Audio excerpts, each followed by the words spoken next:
Hello everyone, this is me Kapil सिक्का। स्वागत है आपका स्टडी क्यू एजुकेशन प्लेटफॉर्म में। इकोनॉमिक सर्वे 2021-2022 में आज हम करेंगे चैप्टर 6 का पार्ट 2। आपने देखा चैप्टर 6 में हम सस्टेनेबल डेवलपमेंट की बात कर रहे थे। कुछ इंपॉर्टेंट स्कीम्स को आज डिस्कस करेंगे, वाटर मैनेजमेंट को देखेंगे, जानेंगे एग्जैक्टली कि गवर्नमेंट कैसे कंसर्न रही इस बार कि वाटर की जो रिचार्ज है, ग्राउंड वाटर रिचार्ज है, वाटर की जो अवेलेबिलिटी है वो काफ़ी ज़्यादा कम होती जा रही है, और सिर्फ कम उस जगह पे ज़्यादा हो रही है जहाँ पे एग्रीकल्चर बहुत ज़्यादा और डिमांड वाटर की बहुत ज़्यादा है। तो जानेंगे सब कुछ। आपको क्या करना है, मेरे टेलीग्राम चैनल को ज्वाइन करके रखना है, यहाँ से पीडीएफ मिल जाएंगे। आप मुझे @कपिल सिक्का ट्विटर पे फॉलो कर सकते हैं। Sustainable development climate change chapter number 6 है, आज हम इसका पार्ट 2 करने जा रहे हैं। देखिए, सबसे पहली जो चिंता यहाँ पे व्यक्त की गई है, जो कंसर्न कह रहा है सर्वे, वो है कि थ्रेटेंड हो चुका है अनसस्टेनेबल एक्सट्रैक्शन द्वारा। जब हम टर्म यूज करते हैं अनसस्टेनेबल एक्सट्रैक्शन, मतलब आप जिस स्पीड से पानी निकाल रहे हैं उस स्पीड से पानी जो है वो रिचार्ज नहीं हो रहा, मतलब अर्थ में उतना पानी वापस नहीं जा रहा। लेट अस से आप रोज 100 लीटर पानी यूज कर रहे हैं, तो अर्थ रिचार्ज करने के बाद या फिर ग्राउंड वाटर रिचार्ज फैसिलिटी के बाद भी अर्थ में उतना पानी नहीं पहुंच पा रहा। टेक्निकली ये होना चाहिए कि जितना पानी हम यूज करते हैं, कंजम्पशन है, उतना रिप्लेस होना चाहिए ग्राउंड वाटर, और इसी के चलते काफी ज्यादा जो है शॉर्टेज देखी जा रही है। इनफैक्ट ग्राउंड वाटर एक्सट्रैक्शन को देखा गया है कि 63% तक जो पानी है वो एक्सट्रैक्ट हो गया है, तो यानी रिसोर्सेज जो है वो कम होते जा रहे हैं। ये report ground water resource assessment of states and UTs की आई थी 2004-2020 में, मतलब पिछले 14-16 साल का डेटा यहाँ पे दिया गया है। फंडा बस वही है, ओवर एक्सप्लॉयटेशन है। कंसंट्रेटेड कहाँ पे है, नॉर्दर्न और वेस्टर्न पार्ट्स, और साथ ही साथ कुछ पार्ट्स नॉर्थ वेस्ट और कुछ पार्ट्स ऑफ साउथ इंडिया में। अब एक्सटेंट आप देखेंगे ग्राउंड वाटर एक्सट्रैक्शन का इतना ज्यादा है कि इसकी वजह से रिजर्वॉइस पे डिपेंड रहना पड़ रहा है। लेकिन रिजर्वॉइस का साथ प्रॉब्लम क्या है कि वहाँ पे टेम्परेचर पैटर्न को देखना पड़ता है, रेनफॉल पैटर्न को देखना पड़ता है। टाइम से अगर मानसून नहीं आया, टाइम से अगर रेन्स नहीं हुई, तो रिजर्वॉयर कभी भरेगा नहीं। रिजर्वॉयर भरेगा नहीं तो फिर एग्रीकल्चर के लिए पानी नहीं मिलेगा। तो ये एक बहुत बड़ी दिक्कत है। वैसे तो देखा गया कि इस बार की जो रिजर्वॉयर स्टोरेज है वो पीक पे चली गई थी। अब देखिए रिजर्वॉयर की भी कैपेसिटी होती है, कितनी भी बारिश गिर जाए, अगर बारिश बहुत ज़्यादा भी हो जाए तब भी रिजर्वॉयर अपने से ज़्यादा कैपेसिटी का पानी नहीं सेव कर सकता। तो ये देखा गया मानसून में पीक पे पहुंच जाता है, और समर पे क्योंकि कंजप्शन बढ़ जाता है तो काफी ज्यादा नीचे आ जाता है उसका लेवल। तो इसके लिए एक केयरफुल प्लानिंग की जरूरत है, कोऑर्डिनेशन की जरूरत है, जिससे कि स्टोरेज, रिलीज और यूटिलाइजेशन रिजर्वॉयर्स का अच्छे से हो सके। देखिए, भारत अभी भी एक, हम कहेंगे, कृषि प्रधान देश तो रहेगा, जहां पे 50% पॉपुलेशन के आसपास आपकी एग्रीकल्चर सेक्टर में है, 45-50%। तो ऐसे में काफी ज्यादा डिपेंडेंस है वाटर पे, क्योंकि वाटर एक प्राइम रिसोर्स है एग्रीकल्चर के लिए। सेफ वाटर की भी एक डिमांड काफी ज्यादा, और हमने सस्टेनेबल डेवलपमेंट गोल्स में भी देखा कि किस तरह सेफ ड्रिंकिंग वाटर भी एक तरह का गोल है। अब जैसे कि आप देख रहे हैं कि ये टाइम के साथ साथ जो ग्राउंड वाटर रिसोर्स है उसका जो कंजप्शन है, जो एक्सट्रैक्शन है, वो बढ़ता जा रहा है। मतलब 63% ऑफ द अवेलेबल वाटर अब हम एक्सट्रैक्ट करने लगे हैं, जहां हम आज से 16 साल पहले 58% करते थे। इसी के लिए सरकार काफी ज्यादा स्कीम्स लाने की कोशिश करी। अच्छा, दूसरी जो बात यहाँ पे सर्वे करता है वो है नमामि गंगे मिशन की। आपको याद होगा हमने 2014 में एक क्लीन गंगा मिशन स्टार्ट किया था। एम क्या था, प्रोटेक्ट करो, कंजर्व करो और रेजुविनेट करो गंगा रिवर बेसिन को। गंगा कहने के लिए आप देख रहे हैं कि कितने ज्यादा स्टेट से निकलती है, कितना ज्यादा पानी प्रोवाइड करती है, एग्रीकल्चर फैसिलिटीज प्रोवाइड करती है, एक काफी ज्यादा पवित्र नदी भी है हमारे लिए। तो ऐसे में उसका जो प्रोटेक्शन है वो काफी इंपॉर्टेंट हो जाता है। तो 2014 में क्लीन गंगा फंड लेके आए, उसको स्टैब्लिश किया, जिसमें कंट्रीब्यूशन मांगा गया हम लोगों से, रेजिडेंट्स ऑफ द कंट्री से, एनआरआई से, पीआईओ से, कॉर्पोरेट से और ऑर्गेनाइजेशन से। टोटल फंड कहा जा रहा है, अगर हम बात करें क्लीन गंगा फंड का, तो लगभग 561 करोड़ जो है वो आया था। अब इसके बाद 2015 में मिशन जो है 5 साल के लिए लाया गया था। 2020 में मिशन जो है वो आप देख रहे हैं एक तरह से खत्म है। लेकिन यहाँ इसके साथ साथ 2016 में एक national mission for clean Ganga को भी नोटिफाई किया गया, एनवायरमेंट प्रोटेक्शन एक्ट। मतलब जो क्लीन गंगा का जो कॉन्सेप्ट था उसे स्टैट्यूटरी प्रोविजन दिया गया। मतलब अब वो एक एक्ट के अंदर एक ड्यूटी हो जाती है कि गंगा को हमें प्रोटेक्ट करना है, और यहाँ पे एक नोडल एजेंसी बनाया गया नमामि मिशन को, अब नमामि गंगे मिशन को। अब देखिए यहाँ पे एग्जैक्टली किस तरह से प्रोग्राम काम कर रहा है। इसके कुछ मेन पिलर्स हैं, कहा जाता है फ्लैगशिप प्रोग्राम रहा है। जून 2014 में बजट में हमने इसको अनाउंस किया था 20,000 करोड़ के ऑब्जेक्टिव्स के साथ। यहाँ पे सीवेज ट्रीटमेंट प्लांट, यानी जो भी पानी, जो भी हम वेस्ट वाटर या जो भी वेस्ट हम गंगा में भेजेंगे वो ऐसे नहीं जाएगा, वो ट्रीट होके जाएगा। फिर रिवर फ्रंट डेवलपमेंट, गंगा के दोनों तरफ के जो आप देखेंगे बेसिन एरियाज हैं, जो रिवर फ्रंट है उसको डेवलप किया जाएगा। इस तरह से आपने देखा काफी घाट जो है अलग अलग जगहों पे बनाए गए, ब्यूटिफिकेशन किया गया, जैसा कि अहमदाबाद में है। फिर रिवर सरफेस क्लीनिंग की बात की गई है, बायोडाइवर्सिटी कंजर्वेशन की बात की गई है, जैसे कि आपको पता है डॉल्फिन जो है वहाँ पे काफी ज्यादा इंपॉर्टेंट स्पीशी है गंगा में, Ganges dolphin. Then afforestation Ganga के दोनों तरफ। देन पब्लिक अवेयरनेस, लोगों को अवेयर करना। इंडस्ट्रियल एफिलेंट मॉनिटरिंग, मॉनिटरिंग, जो भी इंडस्ट्री से वेस्ट जाता है वो ट्रीट होके पहुंचे, और गंगा ग्राम, ये सारी चीज़ें जो हैं लाई गई थी। अब अगर हम यहाँ पे देखें कैटेगराइजेशन जो है वाटर रिसोर्स असेसमेंट का 2020 का, तो आप देख रहे हैं कि सिर्फ एक जो हिल स्टेट्स हैं, जो नॉर्थ ईस्टर्न स्टेट्स हैं, वो सेफ हैं। बाकी अगर आप देखेंगे कुछ और एरियाज, अगर आप देखेंगे जहाँ पे काफ़ी ज़्यादा एग्रीकल्चर है, जहाँ पे एग्रीकल्चर काफ़ी रिक्वायर या काफ़ी इंपॉर्टेंट है, प्राइम है, वहाँ पे ग्राउंड वाटर एक्सट्रैक्शन जो है वो ओवर एक्सप्लॉइटेड है। ठीक है, क्रिटिकल से भी आगे निकल चुका है, बहुत कम एरियाज अब क्रिटिकल हैं, या तो हम सेमी क्रिटिकल में हैं या फिर हम ओवर एक्सप्लॉइटेड मोड में हैं। मतलब ये उन एरियाज की हम बात कर रहे हैं जहाँ एग्रीकल्चर प्रोमिनेंट है। ठीक है, तो ये काफ़ी चिंता का विषय है। इसके बाद सर्वे बात करता है एयर क्वालिटी की। नेशनल क्लीन एयर प्रोग्राम हम लेके आए, 20 to 30% हमें रिडक्शन करना था पोल्यूशन में, यानी पर्टिकुलेट मैटर को कम करना है। अभी 2024 तक करना है, ये याद रखिएगा। और हमने बेस ईयर कौन सा बनाया है पर्टिकुलेट मैटर को कम करने के लिए, यानी 2017 का जो पोल्यूशन लेवल था पर्टिकुलेट मैटर का, उसका 20 से 30% 2024 तक कम करना है। तो याद रखिएगा, बेस ईयर 2013 और 2017 सॉरी, और टारगेट ईयर 2024। 132 सिटीज को कवर कर रहा है, 34 मिलियन प्लस सिटीज इसमें आ रही हैं, अर्बन एरियाज को कवर कर रहा है। और इसको आइडेंटिफाई किसने किया था? इसको आइडेंटिफाई किया था 15th फाइनेंस कमीशन ने। यहाँ पे 15th finance commission accordingly grants भी देने की बात कर रही है। वो कहती है कि जो स्टेट इसको ठीक से इंप्लीमेंट करेगा, जो स्टेट इसको अपने यहाँ पे पोल्यूशन को कम करेगा, उसे इंसेंटिव दिया जाएगा फंड्स की तरह। तो जैसा कि आपने देखा कि इस बार जो फंडिंग पैटर्न था 15th फाइनेंस कमीशन का, उसमें ये फैक्टर भी रखा गया कि अगर आप एनवायरनमेंट को लेकर कंसर्न हैं, अगर आप सस्टेनेबल डेवलपमेंट कर रहे हैं, तो सेंटर आपको एक्स्ट्रा फंड्स देगा। इसी के साथ सेंट्रल गवर्नमेंट स्कीम आई, promotion of agriculture, mechanisation for in situ management of crop residue in states of Punjab, Uttar Pradesh, NCT. ये स्टबल बर्निंग से है, आपने देखा किस तरह से काफी क्राइसिस रहती है स्टबल बर्निंग के टाइम।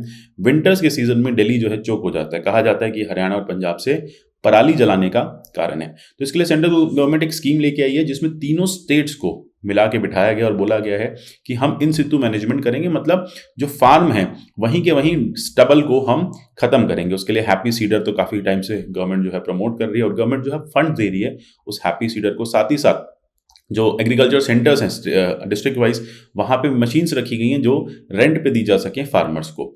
इसके अलावा हम BS4 से सीधा BS6 पे जंप कर गए, मतलब भारत स्टेज 4 एमिशन नॉर्म से हम सीधा भारत स्टेज 6 एमिशन नॉर्म्स पे आ गए। इसकी वजह से डीजल व्हीकल्स जो हैं वो कई कंपनीज ने बंद कर दी, क्योंकि डीजल व्हीकल को बनाना कॉस्टली हो गया, तो कॉस्ट इफेक्टिव भी नहीं है और एनवायरमेंटल फ्रेंडली भी नहीं है। तो टेक्निकली अप्रैल 2020 के बाद से आपने देखा जो डीजल व्हीकल्स है उसकी सेल जो है काफ़ी कम हुई है देश में। प्राइवेट डीजल व्हीकल्स की मैं यहाँ पे बात कर रहा हूँ। अब डीजल व्हीकल्स जो 10 साल से पुराने हैं उन पे बैन लगा दिया गया, उनका रजिस्ट्रेशन फिर से नहीं होगा, उन्हें स्क्रैप में बेचा जाएगा। साथ ही साथ जो 15 साल से पुराने पेट्रोल व्हीकल्स हैं उनको भी री रजिस्टर करने की अनुमति नहीं रहेगी, और स्पेशली दिल्ली में ये स्ट्रिक्टली फॉलो किया जा रहा है। ऑपरेशनलाइजेशन है एक्सप्रेसवेज का, हाईवेज और एक्सप्रेसवेज ज़्यादा से ज़्यादा बनेंगे, लोग अपने डेस्टिनेशन पे जल्दी पहुंचेंगे, कम फ्यूल बर्न करेंगे, तो फिर पॉल्यूशन जो है वो कम होगा। साथ ही साथ ऑनलाइन मॉनिटरिंग होगी इंडस्ट्रियल एमिशन की, एफ्लुएंट सिस्टम लगाए जाएंगे रेड कैटेगरी इंडस्ट्रीज में। ऐसी इंडस्ट्रीज जैसे कि मैं कहूँ कानपुर की लेदर इंडस्ट्री है, वो काफ़ी ज़्यादा केमिकल ट्रीटेड जो वेस्ट होता है या फिर जो लेदर से निकलने वाला वेस्ट होता है वो उसको गंगा में छोड़ देती है। तो ऐसी जगहों पे जहाँ पे रेड अलर्ट है, जहाँ पे रेड कैटेगरी इंडस्ट्रीज हैं, वहाँ पे हम एक ऑनलाइन मॉनिटरिंग करेंगे कि वो इंडस्ट्रीज किस तरह से काम कर रही हैं, या फिर अगर हम बात करें एयर पोल्यूशन की तो किस तरह से पोल्यूशन एमिट कर रही हैं। 96 सिटीज ने देखा फाइनली कि एयर पोल्यूशन में रिडक्शन हुआ है। PM10 के लेवल्स कम हुए हैं, लेकिन कुछ एक ऐसी सिटीज भी हैं उनका नंबर बढ़ गया जो national ambient air quality standard में जिनमें PM10 लेस देन 60 माइक्रोग्राम से। तो ये याद रखिएगा कि इस तरह से हम बेटर परफॉर्म कर रहे हैं जब बात आती है एयर पोल्यूशन कंट्रोल करने की। 36 सिटीज ने इंक्रीजिंग ट्रेंड दिखाया है। एयर क्वालिटी दिल्ली में जो है वो इंप्रूव हुई है। ठीक है, तो यहाँ पे आपने देखा PM10 जो है 2016 के कंपैरिजन काफी डिक्रीज हुआ है, 22% तक रिडक्शन देखा गया है PM2.5 में, देन उसके बाद 27% PM10 में। तो ये सारी चीजें 2016 के लेवल पे हम कंपेयर कर रहे हैं, तो चीजें जो हैं उसमें कमी आई है। अब फंड्स जो है national clean air programme NCAP के लिए रिलीज किए गए हैं। सबसे ज्यादा फंड्स आपने देखा उत्तर प्रदेश में भेजे गए हैं, नॉर्थ ईस्ट में कम फंड्स भेजे गए हैं क्योंकि वहाँ पे क्लीन एयर का इतना प्रॉब्लम नहीं है। भारत की कुछ इंटरनेशनल कमिटमेंट्स भी हैं, जैसे कि एक मेजर डिसीजन लिया गया COP 26 में, क्लाइमेट समिट थी ग्लासगो में। इंडिया ने यहाँ पे एक जस्ट ट्रांजिशन को सॉर्ट किया है डेवलपिंग कंट्रीज के लिए। वो कहते हैं कि डेवलपिंग कंट्रीज को एडिक्वेट टाइम फ्रेम दीजिए, हम भी अपने यहाँ पे इन चीज़ों को इंप्लीमेंट कर रहे हैं। इसी के चलते सर्वे बात करता है पेरिस रूल बुक की। क्या है पेरिस रूल बुक? ये क्लाइमेट चेंज से रिलेटेड है, ये क्लाइमेट समिट से रिलेटेड है। यहाँ पे जितने भी पेंडिंग इश्यूज थे उनको अडॉप्ट करने की बात की गई थी COP2 में। इसमें चाहे वो मार्केट मैकेनिज्म हो, ट्रांसपेरेंसी हो, देन उसके बाद जितने भी हमारे कमिटमेंट्स हैं या जो भी टाइम फ्रेम्स हैं उन कमिटमेंट्स को लेके वो सब इसमें मेंशन है। अब एक स्टैंडिंग कमेटी है फाइनेंस की, जो कि टेक्निकल कमेटी है, और वो क्लाइमेट फाइनेंस में भी वर्क करेगी। जो कंट्रीज फाइनेंस चाहती हैं सस्टेनेबल डेवलपमेंट के लिए, क्लाइमेट इफेक्टिव डेवलपमेंट के लिए, वो फाइनेंस सीख कर सकती हैं। इसी के साथ साथ ग्लासगो क्लाइमेट पैक्ट साइन किया गया था। उसमें एम्फेसिस क्या था कि अडॉप्ट करो, अडेप्टेशन करो, मिटिगेशन करो, फाइनेंस करो और टेक्नोलॉजी ट्रांसफर्स दो। साथ ही साथ उन कंट्रीज का कैपेसिटी बिल्डिंग भी करो, और कुछ लॉस और डैमेज हो रहा है इकोनॉमी में तो उसको भी पूरा करो। ये लगभग आपने देखा 2 साल हो गए हैं यहाँ पे। ये प्रोग्राम जो है अब ग्लोबल अडॉप्शन के लिए अप है, कंट्रीज इसको अडॉप्ट कर रही हैं, और बहुत सारी जो भी कंट्रीज हैं यहाँ पे, जो पार्टीज हैं, जो भी रेलिवेंट ऑर्गेनाइजेशंस हैं, वो स्टैब्लिश कर रही हैं कि किस तरह से क्लाइमेट चेंज से होने वाले लॉस को हम पूरा कर सके। हाई लेवल आप देखेंगे यहाँ पे मिनिस्ट्रियल मीट्स हो रही हैं। आइडिया बस यही है कि 2030 से पहले हम अपने जो क्लाइमेटिक एमिशन, हमारे जो एमिशंस हैं, या फिर जो भी हम क्लाइमेट चेंज की तरफ हम योगदान दे रहे हैं, हम जिस तरह का पोल्यूशन कर रहे हैं, उसको हम कंट्रोल करें। ठीक है, तो ये था पूरा पेरिस एग्रीमेंट का। अच्छा, अब इंडिया बात करता है सर्वे में नेशनली डिटरमाइंड कॉन्ट्रीब्यूशंस की। देखिए, भारत हमेशा से ये कहता है कि हमारा डिटर्मिनेशन बहुत हाई है। हम डिस्पाइट ऑफ डेवलपिंग कंट्री हैं, हम अपने टारगेट्स को 2030 तक अचीव करेंगे ही करेंगे। इसके लिए आपने देखा हमारे PM साहब ने 2030 को टारगेट सेट करके ये कहा कि हम अपने एमिशन में रिडक्शन करेंगे ही करेंगे। एक एपेक्स कमेटी बनी हुई है जो इंप्लीमेंट कर रही है पेरिस एग्रीमेंट को, जो ये देख रही है कि भारत किस तरह से ट्रैक पे आ सकता है जब हम बात करते हैं क्लाइमेट चेंज की या फिर पेरिस एग्रीमेंट की इंप्लीमेंटेशन की। अच्छा, यहाँ पे कुछ नेशनल मिशन की बात की गई है सर्वे में। जैसे हम नेशनल सोलर मिशन को इंप्लीमेंट करने की कोशिश कर रहे हैं। 2021 तक हमें लगभग 100 गीगावाट लेके आना था, हम अभी 49.5 कैपेसिटी पे आ गए हैं। मतलब हाँ, ठीक है, हम और 2-3 साल में इसको अचीव कर लेंगे। National mission for enhanced energy efficiency के केस में भी इकोलॉजिकल सस्टेनेबिलिटी की हम बात कर रहे हैं। हम मैंडेट रिडक्शन कर रहे हैं एनर्जी कंजप्शन का। बड़ी बड़ी जो कंज्यूमिंग इंडस्ट्रीज हैं कोशिश कर रहे हैं कि वहाँ पे इस तरह के उस तरह की मशीनरी लगाई जाए, उनका जो इलेक्ट्रिसिटी कंजप्शन है वो कम हो। फिर फाइनेंसेस मिले जिससे PPP मॉडल पे चीज़ों को डेवलप किया जा सके। फिर national mission on green India है, वो इकोसिस्टम को बेटर करने की बात कर रहा है, फॉरेस्ट रिकवर को बेटर करने की बात कर रहा है। आप देख रहे हैं कि भारत ने अपना फॉरेस्ट कवर बेटर किया है।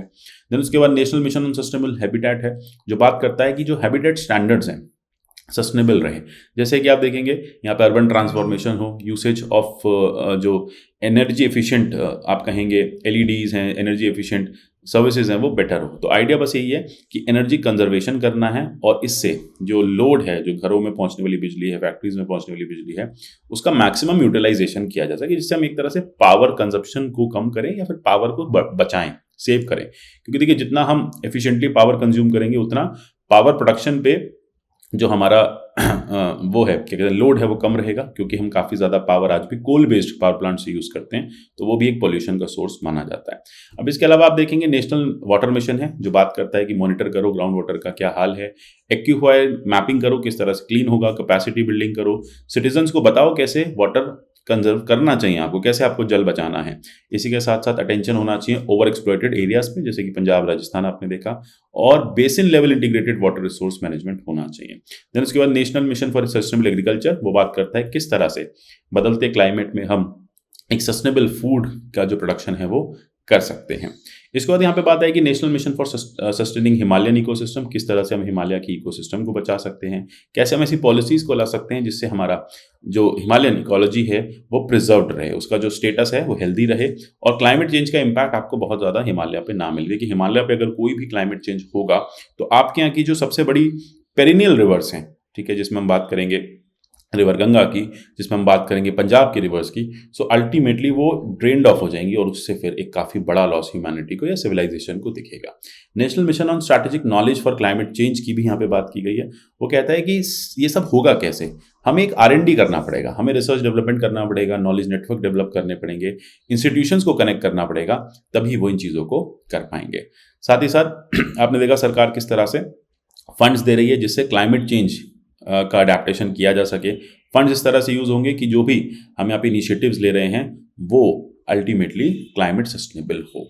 आगे देखेंगे कुछ मेजर इनिशिएटिव्स एंड अचीवमेंट्स। जैसे कि आपने देखा इंडिया ने नेशनल हाइड्रो मिशन को अनाउंस किया था। इसमें हम हाइड्रोजन को जनरेट कर रहे हैं ग्रीन एनर्जी से। सो अल्टीमेटली यहाँ पे आप टेक्नोलॉजिकल एडवांसमेंट्स देखेंगे जहाँ पे हाइड्रोजन जो है वो ब्लेंड की जाएगी सीएनजी के साथ और उसको ट्रांसपोर्टेशन फ्यूल या इंडस्ट्रियल इनपुट्स के लिए हम यूज करेंगे।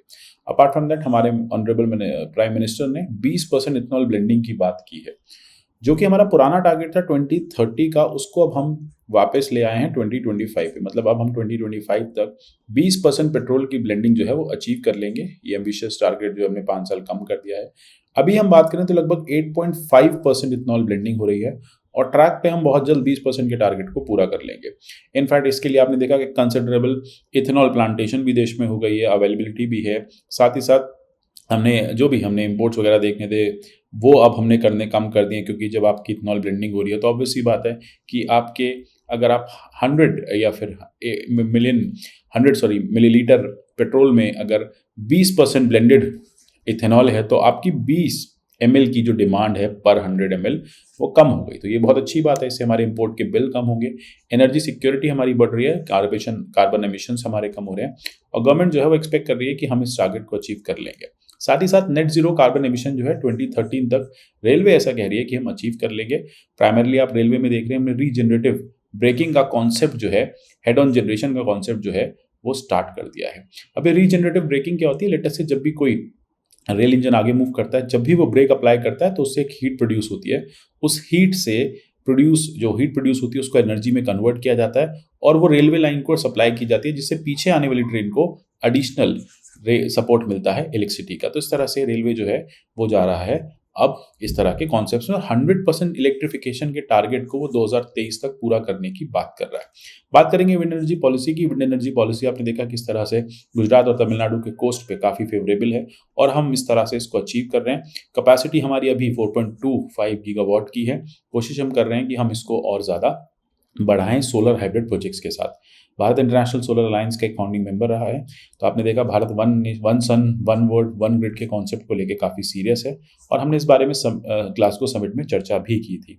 आप देखेंगे कि ISA का जो हेडक्वार्टर है वो गुड़गांव में, और किस तरह से भारत जो है वो इस तरह के अलायंसेस के थ्रू कोशिश कर रहा है कि अक्रॉस द वर्ल्ड जो एनर्जी कंजर्वेशन है वो बढ़े। साथ ही साथ जो फाइनेंसिंग है सोलर रिलेटेड पावर के प्लांट्स को लगाने की वो भी बढ़े। आइडिया देखिए यही है ISA का कि जो कंट्रीज अब आपस में कोलैबोरेशन करें। हाल ही में USA इसका 101st मेंबर भी बना, तो कोलैबोरेशन करेंगे। कोलैबोरेशन के थ्रू हम सोलर एनर्जी को आगे ले जाएंगे और उसके लिए फाइनेंसिंग भी सस्ती ढूंढेंगे।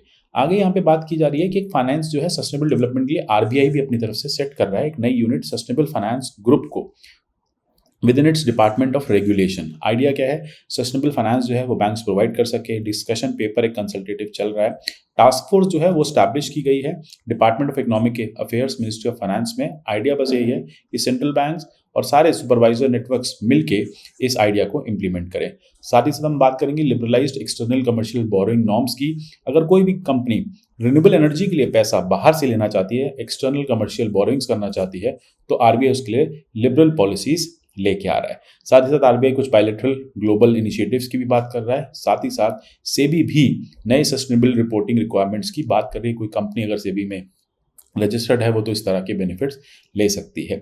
अब 1000 लिस्टेड कंपनीज जो हैं टॉप, वहाँ पे मैंडेटरी बेसिस पे कहा जा रहा है कि आप बताइए किस तरह से आप जो हैं वो सस्टेनेबिलिटी अपने यहाँ पे लेके आ रहे हैं, अपनी कंपनी को कैसे सस्टेनेबल बना रहे हैं। इससे क्या होगा? ग्रेटर ट्रांसपेरेंसी होगी और साथ ही साथ जो नॉर्म्स हैं मार्केट पार्टिसिपेंट्स के सस्टेनेबिलिटी रिलेटेड वो भी पूरे किए जाएंगे। रिकमेंडेशंस की बात करें फर्दर, फॉरेस्ट और ट्री कवर देखिए इंप्रूव हुआ ही हुआ है। स्टेट्स जो हैं वो बेटर मैनेज कर रहे हैं। ग्राउंड वाटर रिचार्ज कई जगह पे किया जा रहा है। क्लाइमेट एक्शन पे हम काफ़ी ज़्यादा फोकस्ड हैं। भारत का जो नेट जीरो होने का सपना है 2070 का जो टारगेट है उसको भी हम अचीव कर लेंगे। क्लाइमेट फाइनेंस यहाँ सर्वे कह रहे हैं अभी भी क्रिटिकल इशू है, लेकिन बहुत जल्द हम उसको भी रिजॉल्व कर लेंगे। तो ये सारी बातें मैं जाननी थी इस चैप्टर 6 के बारे में। मिलेंगे चैप्टर 7 में, तब तक के लिए goodbye, take care and God bless you all.